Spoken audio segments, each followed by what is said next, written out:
il faut voir l'intelligence artificielle comme un ensemble de tâches codées. Et ces tâches vont être d'ordre universel, donc ça peut s'appliquer à plusieurs secteurs. Donc on a entendu ce matin la possibilité d'appliquer l'intelligence artificielle dans le domaine de la médecine, par exemple, dans le domaine des voitures autonomes, ou bien dans le domaine de l'environnement, donc c'est assez universel. Mais en plus de ça, il faut que ces tâches soient automatisées. Ce que je vais faire aujourd'hui, donc, c'est de montrer en quoi est-ce que les États ou les entreprises ou les individus, à titre individuel en fait, on peut saisir les opportunités qui sont offertes par l'intelligence artificielle. Nous avons la possibilité, au même titre que les États-Unis, que la France, que d'autres pays, de saisir une technologie qui est en cours de développement. Et ça, c'est quelque chose d'unique, de rare. Et c'est en cela que l'Afrique et le Bénin en particulier ont une chance exceptionnelle, unique, de se saisir en fait de cette technologie. Il y a plusieurs générations d'intelligence artificielle qui sont considérées. Vous avez la première génération qui se focalise sur des tâches bien spécifiques.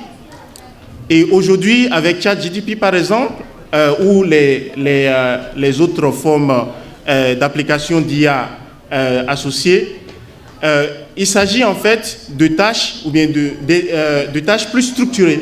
Donc au lieu de se focaliser, donc on a une réponse à une question, l'intelligence artificielle peut former des réponses assez structurées à une question. Et c'est ça qui lui donne en fait sa puissance. Et donc nous sommes vraiment à la deuxième génération d'intelligence artificielle. Alors, donc, quand on considère maintenant le poids économique de l'intelligence artificielle dans le monde, et c'est là où en fait je vais vous interpeller tous ce matin. En 2022, bon, vous avez plusieurs estimations, mais les estimations les plus récentes montrent que vous avez une valeur de l'IA, donc c'est-à-dire si on veut mesurer ça en dollars, la valeur monétaire de l'IA par exemple, ça représente, disons, 10 fois le produit intérieur brut au Bénin. Et cela progresse en fait très rapidement parce que ça double tous les 2 ans. Donc ça veut dire que d'ici 10 ans, vous aurez pratiquement 100 fois la valeur des biens produits au Bénin, par exemple. Il y a plusieurs façons en fait de se positionner sur la chaîne de valeur lorsqu'on veut capter une part de la valeur de l'intelligence artificielle. Donc vous avez des pays, par exemple, comme vous avez des régions comme l'Europe, par exemple, qui se positionnent en tant que leader dans la régulation de l'intelligence artificielle parce que ils vont beaucoup plus consommer les applications et donc mettre en place des régulations qui permettent en fait de s'assurer que l'utilisateur tire le maximum de profit de ça. Vous avez aussi des régions en fait qui se spécialisent dans ce qu'on va appeler de l'outsourcing, donc ça va être de la sous-traitance d'une certaine façon. C'est une façon aussi de capter de la valeur. Vous avez des pays comme le Kenya, le Nigeria qui le font déjà.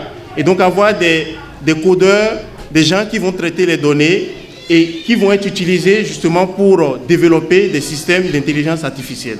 Donc il y a ces différentes manières de se positionner dans la chaîne de valeur de l'intelligence artificielle. En ce qui concerne les enjeux liés à cela, donc comment on fait pour capter cette valeur? Donc il y a 2 façons. Vous avez l'usage de l'intelligence artificielle pour faire de l'innovation incrémentale. Donc vous avez des pays comme les États-Unis par exemple. Donc on va innover dans l'intelligence artificielle pour faire un peu mieux ce qu'on faisait déjà. Alors que vous avez d'autres pays comme la Chine par exemple où on utilise l'intelligence artificielle pour faire ce qu'on ne faisait pas.